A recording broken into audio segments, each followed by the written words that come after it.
একদিন হজরত রাবেয়া বস্রী রহমতুল্লাহ আলাই এক দুর্বল গাধার পিঠে মালপত্র তুলে দিয়ে তিনি চলছেন চিরবাঞ্ছিত মক্কা মুআজ্জামায়।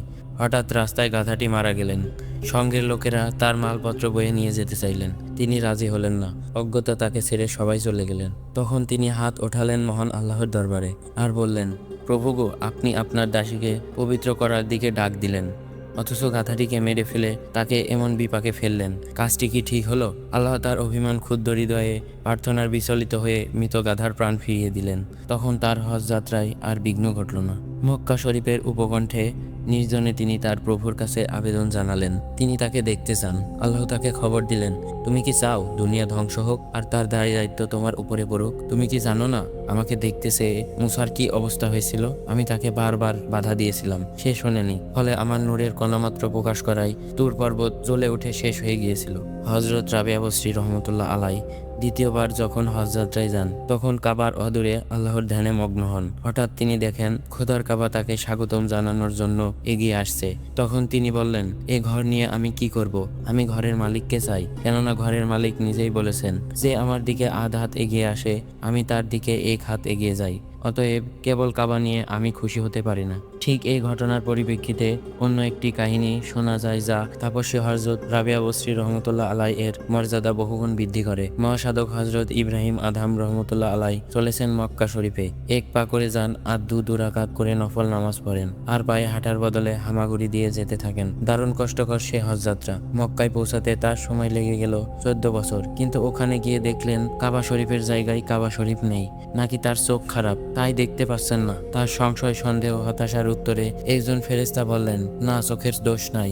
আসলে এক বৃদ্ধাকে স্বাগত জানাবার জন্য কাবাঘর সাময়িকভাবে তার স্থান ত্যাগ করেছে। কে এসে? চিৎকার করে কেঁদে উঠলেন হযরত ইব্রাহিম আদহাম রহমতুল্লাহ আলাই। আর তখন লাঠিতে ভর দিয়ে সেখানে উপস্থিত হলেন হযরত রাবেয়া বস্রী রহমতুল্লাহ আলাই। সেই পবিত্র কাবাঘর ফিরে এসেছেন আপন জায়গায়। তখন হযরত ইব্রাহিম আদহাম রহমতুল্লাহ আলাই বললেন, পৃথিবীতে আপনি এক নজির স্থাপন করলেন। হযরত রাবেয়া বস্রী রহমতুল্লাহ আলাই বললেন, আপনি তো পথে নামাজ পড়তে পড়তে 14 বছর লাগিয়ে দিলেন, আর দিব্যি হেসে খেলে এখানে এসে হাজির হয়েছেন। নজির স্থাপন করলো কে? আমি না আপনি। মহান আল্লাহর প্রিয়জনদের ও রহস্যময় সংলাপের অর্থ একমাত্র আল্লাহ জানেন।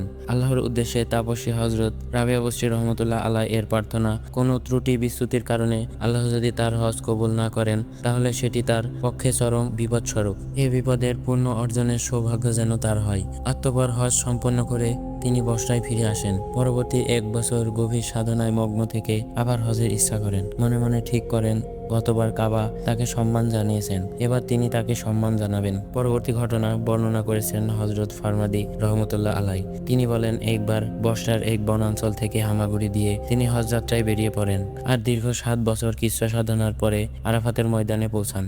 তখন এক দৈববাণী হয়, তুমি যদি চাও তবে তোমার কৃষ্ণ সাধনার পুরস্কার স্বরূপ আমি এখনই আমার নূরের এক ঝলক দেখাই। হযরত রাবেয়া বস্রী রহমতুল্লাহ আলাই বলেন, না প্রভু, আমি নূরের তল্লাজির দেখার যোগ্য নই। আমি দরিদ্র চাই।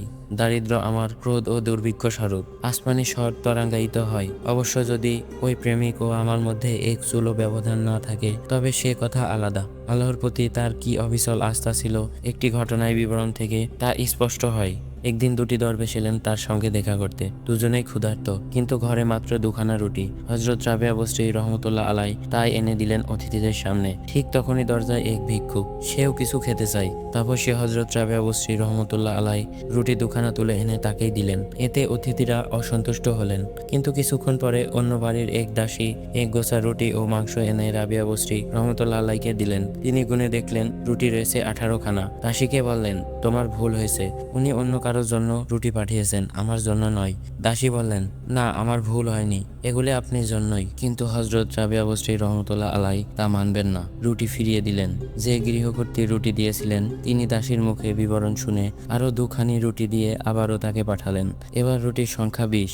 আর আপত্তি উঠল না। প্রসন্ন চিত্তে হযরত রাবেয়া বস্রী রহমতুল্লাহ আলাই অতিথিদের আপ্যায়িত করলেন। অতিথিরা কৌতূহলী হয়ে উঠলেন, তার এই আচরণের রহস্য কোথায়? রহস্য উদ্ঘাটন করে তিনি জানলেন মাত্র দুখানা রুটি দুজন দরবেশের হতো না। এজন্য তিনি বড় অস্বস্তি ছিলেন। হয়তো আল্লাহ তার অন্তরের অস্বস্তি উপলব্ধি করে ওই ভিক্ষুককে পাঠান, আর তিনি রুটি দুখানা তাকেই দান করেন। একটি দানের বদলে আল্লাহ 10 গুণ দেন। আল্লাহর এই প্রতিশ্রুতির উপর অবিচল আস্থা রেখে অতিথি আপ্যায়নের পুরো দায়িত্ব তিনি আল্লাহর উপরেই ন্যস্ত করেন। দাসী যখন প্রথম 18খানা রুটি এনে দিল, তখন তিনি বুঝলেন এ তার জন্য নয়, কেননা তিনি যখন 2খানা রুটি দিয়েছিলেন তখন তিনি পাবেন তার 10 গুণ, অর্থাৎ 10 গুণে 20খানা। তাই তখন তিনি রুটি ফেরত দেন। দ্বিতীয় দফায় অবশ্য 20খানা রুটি এলো, আর তিনি তা গ্রহণ করলেন নিশ্চিন্তে। দরবেশ অতিথিরা নির্বাক হয়ে গেলেন। অন্য একদিন হজরত রাবেয়া বসরি রহমতুল্লাহ আলাই এসেছেন হজরত হাসান বসরি রহমতুল্লাহ আলাই এর বাড়িতে। তিনি তখন কাঁদছেন, প্রবল কান্না। রাবেয়া বসরি রহমতুল্লাহ আলাই বললেন, এই কান্না যদি অকৃত্রিম হয় খুব ভালো কথা, কিন্তু যদি কৃত্রিমতা থাকে তাহলে কান্নার অতলে আপনি হারিয়ে যাবেন, তাকে আর খুঁজে পাওয়া যাবে না। হজরত রাবেয়া বসরি রহমতুল্লাহ আলাই এর কথাই হজরত হাসান বসরি রহমতুল্লাহ আলাই আহত হলেন। কোনো উত্তর না দিয়ে চুপ করে রইলেন। আরও একদিন হজরত রাবেয়া বসরি রহমতুল্লাহ আলাই ফোরাত নদীকূলে ধ্যানরত অবস্থায় ছিলেন। হজরত হাসান বসরি রহমতুল্লাহ আলাই গিয়ে সেখানে উপস্থিত হলেন। তাপস্বীর ধ্যান ভাঙলে দুজনের মধ্যে কিছু কথাবার্তা হলো। এক সময় হজরত হাসান বসরি রহমতুল্লাহ আলাই নদীর পানির উপর তার জায়নামাজ বিছিয়ে বললেন, এসো নামাজ পড়ি। তাপস্বী হজরত রাবেয়া বসরি রহমতুল্লাহ আলাই বললেন, হজরত, এটা যদি আপনার লোক দেখানো হয় তো খুব ভালো কথা, আর যদি না হয় তাহলে আসুন আমরা শূন্যে নামাজ পড়ি। এ বলে তিনি শূন্যে তার জায়নামাজ পেতে দিলেন। হজরত হাসান বসরি রহমতুল্লাহ আলাই মনে মনে নিজেকে অতি ক্ষুদ্র মনে করলেন। হজরত রাবেয়া বসরি রহমতুল্লাহ আলাই তার অবস্থা অনুধাবন করে বললেন, আপনি যা দেখালেন তা এমন কিছু নয়, সামান্য মাছও তা পারে, আর আমি যা দেখালাম তা তুচ্ছ মাছিও পারে।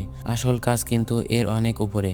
তার সম্পর্কে হজরত হাসান বসরি রহমতুল্লাহ আলাই বললেন, একবার অধ্যাত্ম সাধনার নানা জটিল তত্ত্ব নিয়ে তার সঙ্গে আমার অহরাত্র আলোচনা হয়, কিন্তু মুহূর্তের জন্যেও আমার যেমন মনে হয়নি যে আমি একজন পুরুষ, তেমনি তারও মনে হয়নি সে একজন মহিলা। বিদায় নেবার সময় মনে হলো আমি অতি তুচ্ছ একটি লোক, আর সে বিশুদ্ধ এক তাপস্বী। তার বিশুদ্ধতা সম্পর্কে হজরত হাসান বসরি রহমতুল্লাহ আলাই এর মনে কোনো সংশয় ছিল না।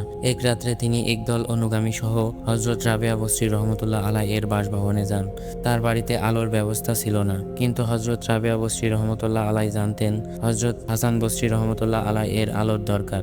তাই তিনি তার একটি আঙ্গুলে দম দিলেন, আর আঙ্গুলটি উদ্ভাসিত হয়ে আলো দিতে লাগলো। হাসান বসরি রহমতুল্লাহ আলাই এর শিষ্যগণ বিস্ময়ে বলে উঠলেন, এটা কি করে সম্ভব? তাপসী হজরত রাবেয়া বসরি রহমতুল্লাহ আলাই তার উত্তর দিতে গেলেন, কিন্তু তার আগেই হজরত হাসান বসরি রহমতুল্লাহ আলাই বললেন, যিনি রাসূলুল্লাহ সাল্লাল্লাহু আলাইহি এর একান্ত অনুগত তার পক্ষে এসব কাজ কিছুই না। আল্লাহর নবীদের দ্বারা যদি মুজিজা প্রকাশ পায়, তাহলে আল্লাহর আউলিয়াদের দ্বারা অলৌকিক কাণ্ড হতে পারে, তাতে অবাক হওয়ার কি আছে? একবার হজরত রাবেয়া বসরি রহমতুল্লাহ আলাই হজরত হাসান বসরি রহমতুল্লাহ আলাই এর কাছে 3টি উপহার পাঠিয়ে সেগুলির প্রতীকী তাৎপর্য ব্যাখ্যা করেন। উপহার 3টি হলো মোম, সূচ ও এক গাছি চুল। তার কথা ছিল মোমের মতো আলো দিয়ে বিগলিত হতে হবে, সূচের মতো সবসময় মানুষের কাজে লাগতে হবে, আর এসব করতে করতে চুলের চেয়েও তীক্ষ্ণতর করে তুলতে হবে, তবেই উদ্দেশ্য সফল হবে। হজরত হাসান বসরি রহমতুল্লাহ আলাই প্রশ্ন করলেন, তুমি এত উচ্চ মর্যাদার অধিকারিণী কিভাবে হলে?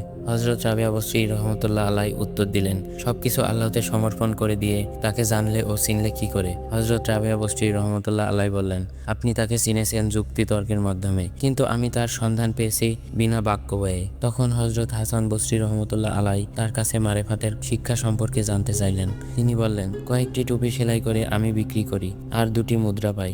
একটি নিই ডান হাতে, অন্যটি নিই বাম হাতে। দুটিকে একই হাতে ধারণ করি না। তা করলে হয়তো মুদ্রা সঞ্চয়ের দিকে মনটা ঝুঁকে যেতে পারে, আর তা হতে পারে আমার পথভ্রষ্টতার কারণ।